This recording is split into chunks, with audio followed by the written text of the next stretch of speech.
We've all heard about the glitz and glamour of the Hamptons, but most of us can't quite spend the whole summer there. So we thought we would bring the Hamptons to you. Celebrity event planner Mark Addison is here to help duplicate the look, feel, and even the taste of a good old summer Hampton party. Welcome, Mark. Thank you. Nice to have you. So I hear you're doing a big party for Kelly Ripa this summer? We do. We have a fabulous event that happens in the Hamptons every year. It's called Super Saturday. It's the end of July, and it's a wonderful fundraiser for the Ovarian Cancer Research Fund. That's great. And so most people at home, of course, won't get an invitation to Kelly's party. Well, but you're going to show some things they can incorporate into their own parties. Absolutely, absolutely. The Hamptons is known for their beautiful beaches, it's the incredible landscaping, and of course the fabulous homes. Of course.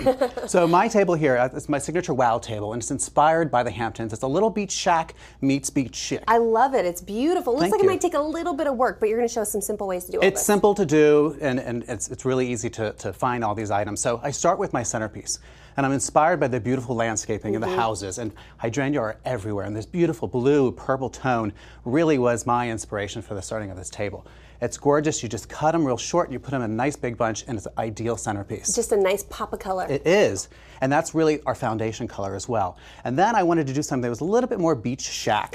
So I'm inspired by the grasses that grow all along the coastline and also used in landscaping. So I created this beautiful beach landscape centerpiece that starts with layers of blue and white sea glass and a collection of seashells. And these are actually my personal seashell collection. Wow. I collect them all over the beaches that I go to all over the world, and I like to save them and bring them to the table. It's a great conversation starter about where you found them. I love the contrast here too. Okay, Yeah, so what it's about nice. place settings? Well, let's talk about the table setting.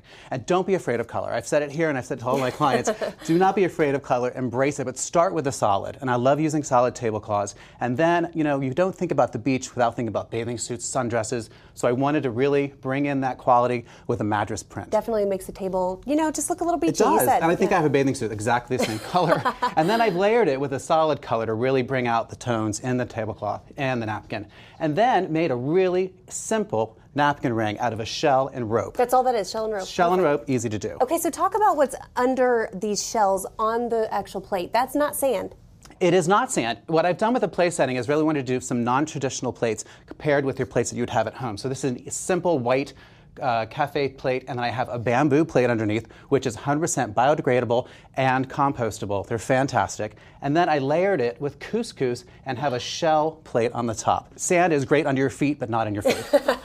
Okay, let's talk food. Okay, well, I think a great way to display it, again, I made a beach landscape for a buffet, or you can use it to serve hors d'oeuvres as we're doing here. Again, I used couscous on the base of it, so we don't get sand in our food.